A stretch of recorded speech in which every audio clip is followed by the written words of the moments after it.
TopMedTalk. TopMedTalk is the broadcasting arm of EBPOM, Evidence-Based Perioperative Medicine. Last-minute tickets for EBPOM Ireland 2026 are available. Taking place from the 29th of September through to the 1st of October in the beautiful town of Dingle, Ireland, it's your chance to join us for an inspiring gathering of healthcare professionals, researchers and educators dedicated to advancing evidence-based practice through engaging keynote sessions and international collaboration. Check out ebpom.org. That's ebpom.org. Welcome to TopMedTalk. My name is Mike Grocott, co-editor-in-chief of TopMedTalk, and we're here at the IARS, the International Anesthesia Research Society, and the Society of Critical Care Anesthesiologists. That's SOCCA. And we're in delightful Montreal, Canada. This is day 2 of this wonderful meeting, and I have with me a very special co-host, our former editor-in-chief, Desiree Chappell. Desiree, how are you? I'm wonderful, Mike. Thanks for letting me come back and hang out with you guys. Great to have you back in the chair. Yep. So do you want to take it away and introduce our guests? Yeah, I would love to. First, Mike, I do have to say that joining you has been a real privilege over the last couple days. And since I've joined BD Advanced Patient Monitoring, it's been a real change, but I'm glad to be back in the chair. So thank you. All right, so getting on with it. We are so excited to have our next guest. We've talked about FAER, the Foundation for Anesthesia Education and Research, for a long time on the podcast, and we finally are able to sit down with a couple of the members of the board of directors. So today it is my honor to introduce Dr. Rebecca Aslakson, who is professor and chair of the Department of Anesthesiology at the University of Vermont. Yes. Rebecca, thank you so much for joining us. It's a pleasure to be here. Thank you for having me. Yeah, absolutely. We'll get a little bit more into your background in just a second, but I'd like to introduce our next guest. We have Dr. Michael Gropper, the distinguished professor and chair at the Department of Anesthesia and Perioperative Care at the University of California, San Francisco. Michael, if I may, Rebecca, if I may, thank you so much for joining us. Pleasure to be here.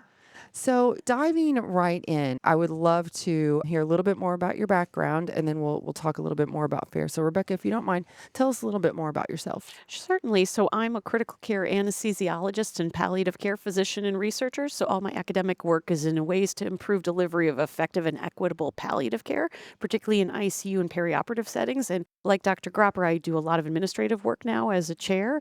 Our hospitals span all of Vermont as well as upstate New York, so it's 6 hospitals, and that takes up a lot of my time. Absolutely.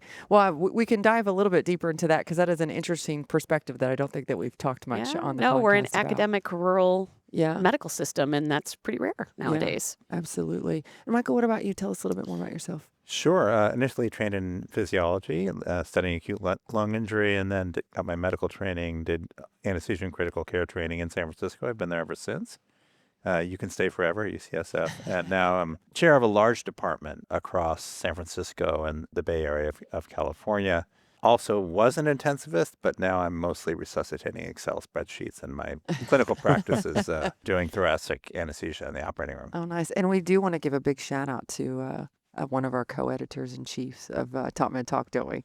Yes, we do. So Kate Leslie, longtime friend and fellow adventurer. Who's currently hard at work in down under in Anscombe in New Zealand, working for TopMedTalk. Yeah. TopMedTalk Down Under. And she's beaten me in golf more than once. So. I think she told me that. She doesn't hesitate to. I think she might take this clip out and then just always have it for your ringtone. That's great. Well, let's dive into FAER, the organization of FAER, and the Foundation for Anesthesia Education and Research. Why don't you give us a little bit of background about the organization? Sure. Well, FAER has been a huge part of my own career in life. I'm incredibly grateful to FAER, and that's one of the reasons why I'm on the board of directors. So when I was just a wee little anesthesiologist trying to start my career, trying to figure out how to be a researcher, FAER is a huge stepping stone for us in our community for people who want to become researchers. And we'll talk more about that because FAER funds all types of research, not one particular type or other. They fund research in education. They fund research in drug development, informatics, whatever it might be, bench research, basic science, palliative care research, like me. So when I was an early career, I had just finished my T32, and FAER was the first grant I ever received. I received one of their flagship mentored research training grants. Peter Pronovost was my mentor at the time, and that funded my research for 2 years. And that was the foundation upon which everything else was built. I was able to do research that I still talk about through FAER, which then became the basis for my ability to get funding beyond it. So when I look just at my own career, the FAER award, and they provide more money now than they did back when I was in training, but it was $175,000, and I leveraged that to over $5 million of funding afterwards. And there's no way I would have done that if I didn't have that start in FAER. FAER is the one that takes and invests in early career researchers in our anesthesia community so that they can go on and we can go on to further research success with NIH. Most of my funding is from the Patient-Centered Outcomes Research Institute. We have folks that get Department of Defense funding all across the board, and none of that would be possible without FAER. And so I had the FAER funding and have had my research career and then wanted to come back and give back to FAER. And I'm just honored and thrilled to be a member of the board of directors and to be able to ensure that FAER is there and is supporting generations of researchers beyond me. Yeah, fantastic. As an outsider, I'm an anesthesiologist from the UK, so less familiar. Fabulous. But what was the provenance of FAER? Where did it come from in the first place? How did it get established? Dr. Gropper, do you? Sure. Well, I'm a similar story, actually. FAER provided my first grant. They're uniquely focused on early career, on the transition out of residency or fellowship training and getting people going, which is the critical time, whether you're going to be successful long-term as a researcher. And so almost all the resources that FAER invests are in early stage and early career investigators. So I was one of those when I came out of my fellowship training in critical care and was very interested in laboratory research. I was able to apply for a FAER grant, and it got me going for the first 2 years, and then was able to transition to NIH funding at that point. And we have a really high success rate. The most common grant is called the MRTG, the Mentored Research Training Grant, where you identify a mentor. I've had multiple faculty members receive those grants, probably 6 or 7 at least. I think one. I know I have at least one right now. And they have very high impact. About 60% of the people that receive those grants go on to receive NIH funding. And I think you probably know overall success rate of getting an NIH grant is only about 10%. Yeah, So if 60% of those people are being successful, it's doing really well. But FAER started in 1986 as a partnership with the American Society of Anesthesiologists, as they recognized that as a specialty, we need to invest in the future of anesthesia research. And so that's been a long time partnership with them. But at the same time, FAER does additional fundraising from various departments and individuals and has continued to grow. And I don't have a lot of time to spend on, different organizations, but when I was asked to be on the board of FAER, I was very enthusiastic about it because you see the impact all the time. You see the growth of these people. And so it's really gratifying, I think, for all of us that are affiliated with FAER. Yeah, and I think it's because it's also a necessary bridge. People are not going to be able to finish fellowship and be able to be successful with NIH funding like a K award or a career development award. You need a bridge, and other specialties have it, cardiology, surgery, and such. And so without FAER, it would be very challenging for early career anesthesiologists to be able to make that bridge to then be able to be successful with further funding. Yeah. And FAER has partnered with other organizations. We're near the SOAP meeting in Montreal. So there are partner grants, one with SOAP and one with the Anesthesia Patient Safety Foundation. Another with SPA, Society and the for other Pediatric Anesthesia. Yeah, so those are partnerships where the funding comes from both, partly from FAER, partly from those organizations. And then, of course, we've also, been well supported by industry and that have helped, that are connected with anesthesia, perioperative medicine, and have helped do that. But mostly, it's a very high impact organization, which is really the thing that makes it fun. Yeah. And what's the eligibility criteria? So it's physician and anesthesiologists in the US or internationally, or? So there's a wide array of funding mechanisms, I guess wide, maybe 4 or 5, and they target different individuals. So we have the MSARFs, the Medical Student Anesthesia Research Grants, but it's essentially medical students often in about the middle of their training, and they'll spend time doing anesthesia research in the summer.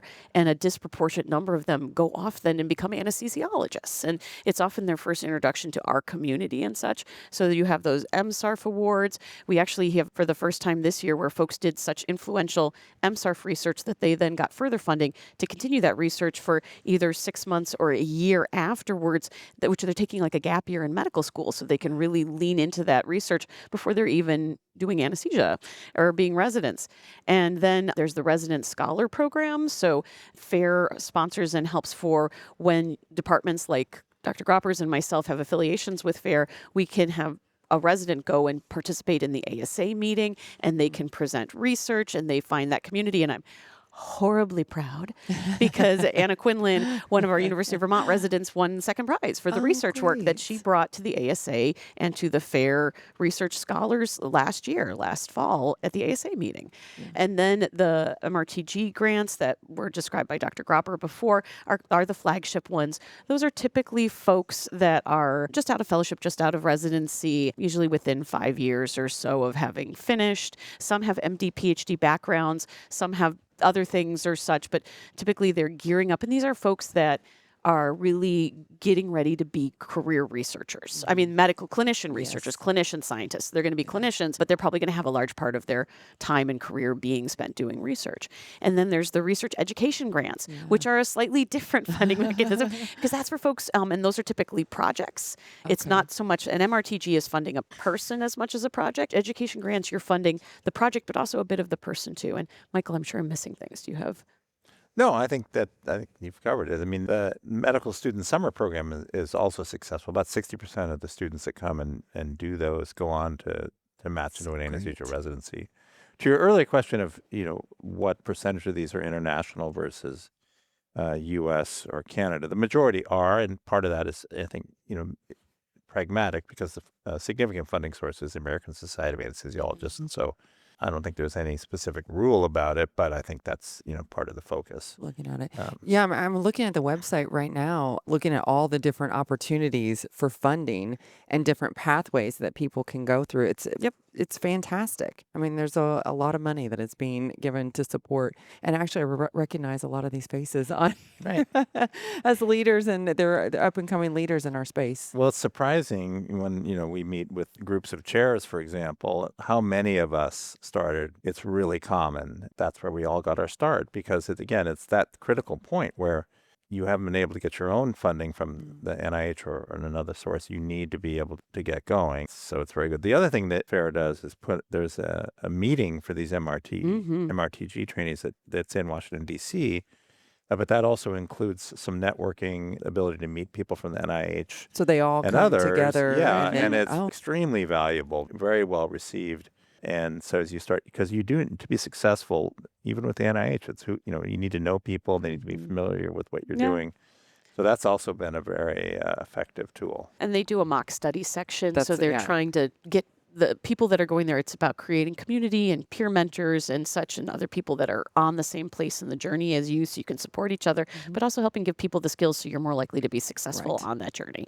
Yeah. So for a lot of folks, this is their first time of like, wait, how does this study section work? What's going to happen to my grant? And they'll have individuals who do scientific reviewers and such who work for NIH who come in and can help and say, this is what it is. And well as folks like us that have served on study section and such that help, and people can actually see what happens to their grants, and then they're going to be smarter when they're writing their grants. Yeah, that's fantastic. Are there other funders at that particular meeting, or is that just focused around NIH? It's mostly around NIH, but one of the new programs that we've started, which is very exciting, is a collaboration with the National Academy of Medicine, which is really the premier organization. And so we have co-funded grant where I believe it's a 2-year program, where one of our people, this is closer to a mid-career person, spends some time going into the National Academy of Medicine, which is really unbelievable group of, the very top research across all specialties. Yeah.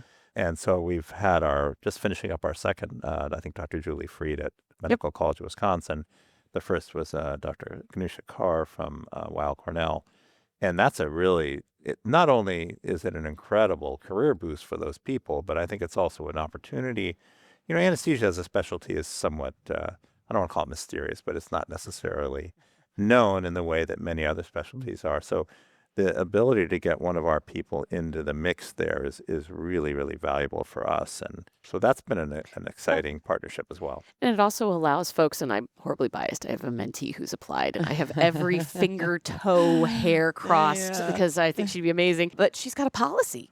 Her work relates to policy. That's great. So when you're thinking, where can she go to get the kind of background and networks and connections so that the work that she does, which is about how critical care patients move through healthcare systems and what should be the regulation that allows them to do that, maybe the place for her isn't exactly NIH, it's policy. Yeah. And so like the National Academies for Medicine, that's a great place. So that fair has that opportunity there is amazing.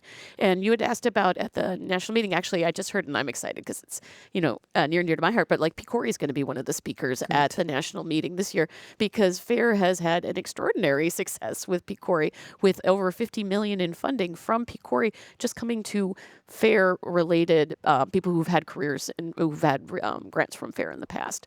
So like Mark Newman, myself, and I mean, when you look right now, which is not so much FAER, but it's Anesthesia, the Thrive trial, which is funded by FAER and run out of University of Michigan and Washington, University in St. Louis, with Sachin Ketterpal and Michael Avedon. That's a $25 million trial being run in anesthesia that's FAER funded. And you look, and again, I'm sorry, FAER. Oh, that would be awesome. FAER, 25 million, FAER. Yes. No, but PCORI funded. But a lot of the people in leadership and involved with that, they got their start in FAER. Yeah. And then they're highly successful in running now. I think, Michael, it's the largest RCT that's been run in anesthesia.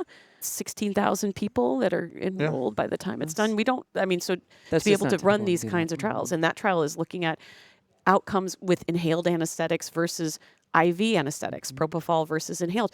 And I mean, that's going to be a foundation for practice for our field that will impact decades down. And the seats for that are in FAER. Yeah. That's what I was just picking up the themes of what this organization does for the field of anesthesiology. The mentorship is almost as important as the money, right? That's what I'm picking up. And I mean, the fact that you guys go back and give back to and kind of pay it forward, it sounds like that is the self-perpetuating thing for the group. And it is. And, the main grant we keep talking about, this mentored research training grant, that's a really important part of, many people apply for those, but the evaluation of those is what is the mentorship plan in that grant? It's not just, is this good science? But just as, if not more important, is who is the mentor going to be? And because I think you all know it's critical. I mean, if I had an unbelievable mentor, and yes, the science comes and goes, but the mentorship lasts. And it's a long time. Yeah. And that gets into the national meeting too, because there's mentorship and sponsorship, and that's people at different stages of their career. But peer mentorship is incredibly important throughout one's whole career. And it's those relationships at like the FAER MRTG meeting where folks meet other people that are at the same place and can set up meetings afterwards. And they can collaborate, but they can just support each other on the journey. I have a colleague who's actually a geriatrician, but does palliative care research. And she and I have had monthly peer mentoring meetings since 2013. So 13 years and supported each other through all stages of our career. And we met at the equivalent of like a FAER MRTG meeting. And it's just those relationships that carry you through your whole career. So even for her and I, it's like, how do you hire somebody? How do you fire somebody? How do you maneuver this thing? How do you, things that you can't quite ask other people in some ways, but you have a trusted peer mentor who's going through a similar thing, and you support each other through. Gosh, it's so important, even more today, even more so today in the world in which we live with just the pressures of everything, having somebody that you can turn to. That's huge. Yeah, well, and I think also too, if you look back, kind of traditional research structures from 20, 30 years ago, so much all water was in the well of your mentor and of the research team. And now, especially in anesthesia, we have to balance clinical stuff and operations. And it takes a village to mentor somebody who's successful as an academician. They can't just drink water from only the well of their mentor. So having that peer network and all the systems and the networking they get from FAER is incredibly important. I'm going to take this metaphor really far, because if you're going to have an ecosystem, you need lots of water sources coming in. It can't just be one well. That's right. You need a watershed, but then all that, all over there. And then you have the Amazon River Valley. Like where this is going. I see something in the future right now. That's fantastic. And then one other theme, it seems like, is that really highlighting the work originality of young researchers coming with new ideas. Sometimes some of that just gets buried in, never sees the light of day. I think it sounds like FAER does a really nice job about highlighting that. They do. And whether it's the talks that are sponsored at the national meetings, but there are few opportunities, Mm-hmm. you know, for innovative research to be funded like that. And then, in fact, if you look back over the last couple of years and the sort of the ups and downs of the NIH funding in particular, you know, FAER was consistent through that, and that was even more important than ever. Yeah, absolutely. And so it's been a really important, it's really important to the research portfolio of our specialty. I think, and FAER's done some work on this and can share that with you, but if you look at the impact of what's happened for people that were funded early career, it's quite remarkable. Many of the names that Rebecca mentioned, and you know, that really the leaders in our specialty, they almost all came from the same place. So the magic of applying quite a modest amount of funding, but at a really critical point that is the catalyst to get them on their way. And typically, interestingly, it's not enough on its own, usually, and the department chairs, like myself, have to invest. And so there's, I mean, I remember, you know, my chair at the time I had mine was Ron Miller, and I remember at that time, I think it was $150,000, and there was an expectation that the department would match that, and he was sort of taken rolled aback. his eyes. But he did it, you know, and I think that's important as well, because if you're not in a place where that's going to support you and co-invest with FAER, so for example, you know, FAER is co-investing with the ASA, but then the department needs to co-invest as well, and that's another recipe for success. I think that you're identifying places that are willing to do that, because we all have to sign off on this. If one of my faculty is applying, I have to sign off on saying, yes, I will give you the time, which is, you know, as you know, in anesthesia, it's extremely expensive. Yes. I will give you the time to do this. And, you know, initially it was 75% of your time is to, you know, work on this project. Yeah. And might make some adjustments in that, but that's a big investment. It's huge. Yeah. I mean, so many more than the dollars. Time, getting someone's time and buying them out of that is huge. And the dollars. And the dollars. It's all of it. You can tell what I do now. Yes.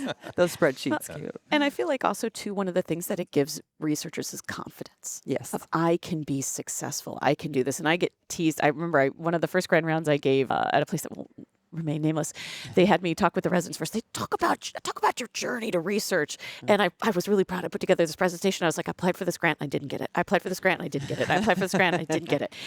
And I think it was FAER was my 10th one, but it was the first grant I got. Yeah. It was the first grant I got, and I had so much confidence from it. And I felt like I can do this. Yeah. This is possible. And it's funny because when I finished the talk, one of the folks, they're like, you know, when you give that talk again, maybe not quite so much truth. Folks go into research. The greatest gift of being a researcher is forgetting the grants you didn't get. Yes, exactly. Yeah, what is it from Ted Lasso, the goldfish mentality? Yes, exactly. You know, oh my God. every day you just get up and you write a new grant. Yeah, there you go. And now I guess we're going to have some people listening to this who are thinking, I'd like to apply for a FAER grant. So before we close, it's been a great conversation. Any kind of key hints and tips if you're an applicant for making it fly? I'll say a couple of things. One is that when we've looked at this, is that, you know, most of the grants come from a smaller number of institutions, and we've really tried to focus on broadening that. Some of that relates to, in anesthesia, at least in the U.S., you know, there's about now 160 or so, I think, academic departments. And many of them don't really invest in research. And so, I mean, we want to support if there's someone in one of those places that interested, but key will then be to get that department chair to agree that this is important. But no, I mean, I think, you know, we have a network of people. And so meeting other people who have been able to do this, whether it's at the ASA meeting or IARS meeting or any of these meetings, and, you know, trying to bring people in, we'd really like to bring in new institutions because it, you know, for better, for worse, anesthesia research is really concentrated in a handful of, and, you know, whether you look at FAER or even a smaller number, if you're looking at the NIH, I mean, there's not a large number of those 160. I'm just going to guess how many of the anesthesia departments have NIH funding. It's maybe 25, 30. I don't even know. I'm guessing, but it's probably not much more than that.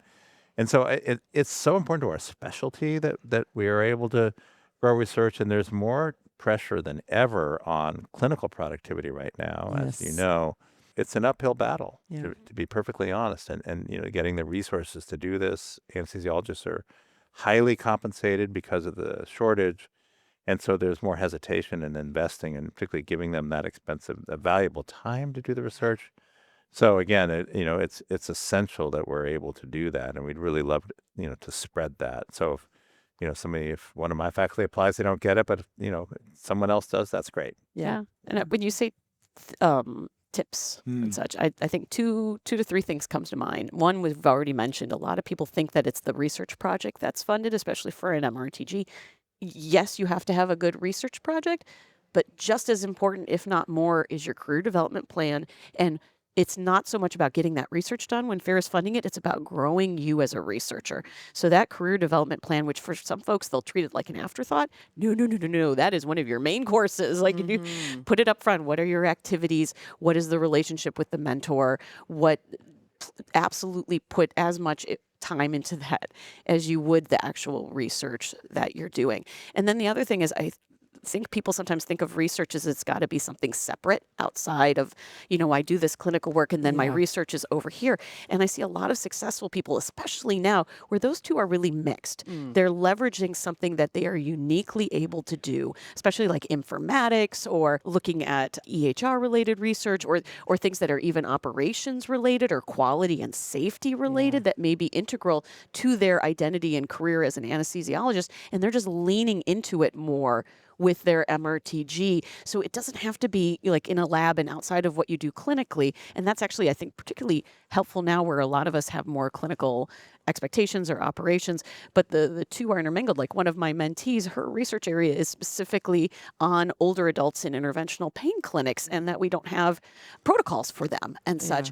And so it is deeply rooted in her clinical work. There's no way she could do that research if she wasn't a clinician seeing these patients every day. And that research question came out of her own frustration of, I have these older adults, they have complex pain, we know frailty interacts that, and there is zero in the literature helping frontline interventional pain anesthesiologists like me to provide the best possible care for these patients. And that spurs her as a researcher. Are you seeing a shift in the type of research that is being done and that people want to be able to do? Well, I think we're seeing an expansion. Yeah, for sure. that's I a good, mean, better as way you to think put it, about, now artificial intelligence and machine learning and, very large data sets that are available to us, like the MPOG, multi-center perioperative outcomes group. So that is, I think a lot of growth in that area because it's also, to be pragmatic, it's a little less expensive in terms of, to invest in a new wet lab research is extraordinarily expensive, millions of dollars.